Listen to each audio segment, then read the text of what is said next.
In 2008, 4 YouTubers from a paranormal investigation channel vanished near the ghost town of Shelby Oaks. 3 of them were later found dead, but the fate of the group's leader, a girl named Riley, remained unknown. Years passed, but her older sister, Mia, never gave up hope of finding her. One day, a man shows up at her doorstep with a tape recorded by the missing quartet and immediately takes his own life. After seeing new clues on the footage, Mia heads to Shelby Oaks to investigate them herself. There's an old meme phrase, "Critics ruined this movie for me." It implies that glowing reviews inflated audience expectations for a film to an unreasonable degree. But for Shelby Oaks, this saying fits almost literally, because the expectations for this movie were sent into the stratosphere by one very specific critic, the one who directed it. But let's start from the beginning. The film's writer and director, Chris Stuckmann, came to filmmaking from an unconventional angle. In the late 2000s, he launched a YouTube channel where he started posting his video film reviews. He eventually gained so much popularity that he started believing in himself and decided to make his own movie. The concept for Shelby Oaks came to him in 2021, and in the spring of 2022, Stuckmann launched a Kickstarter campaign to fund the production. It was a massive success.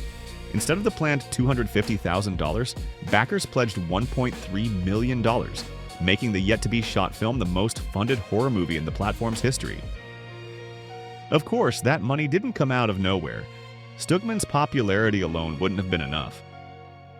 A promotional campaign was launched in parallel, inspired by The Blair Witch Project, where fictional legends and footage were presented as real, triggering powerful word of mouth. By the time filming wrapped, Shelby Oaks was on everyone's lips, and the good news kept rolling in. Mike Flanagan, the creator of The Haunting of Hill House and The Fall of the House of Usher, came on board as a producer. And when the film was shown at the prestigious Fantasia Festival and was acquired by the boutique distributor Neon, it became one of the most anticipated genre projects of the year. Neon gave Stuckmann another $1 million for reshoots and to polish the technically complex scenes, which in hindsight was a red flag. But by that point, fans of the found footage genre, from which this film was born, didn't want to hear or analyze anything. They just wanted to watch it. So it's no surprise that when Shelby Oaks finally reached a wide audience, a wave of disappointed reviews followed. These, however, can be easily explained by a simple piece of wisdom.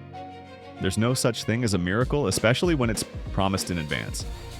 It's not that Stuckmann didn't give it his all, he clearly tried. The problem is that no one could have lived up to that level of hype, especially a former YouTuber.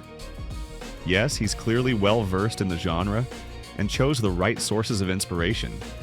Here and there in the film's dimly lit corridors, you can see ghosts of The Blair Witch Project, Lake Mungo, and the Poughkeepsie tapes. And under the guidance of Mike Flanagan, a master of psychological horror drama, Stuckmann managed to highlight and develop the relationship between the two sisters into a strong through-line. But all these elements stubbornly refuse to coalesce into anything fundamentally new. Stuckmann assembles these interesting and diverse details into a surprisingly straightforward and even generic movie, which also sags in the middle, getting bogged down in a murky swamp of repetitive conversations and wanderings, where every scene pretends to move the story forward, but is actually just spinning its wheels. Shelby Oaks only somewhat justifies its hype with its dark and brutal climax, but for its effectiveness, we should probably thank not the director, but the producers at Neon. It was their money that allowed this simple scale to at least end on a powerful chord,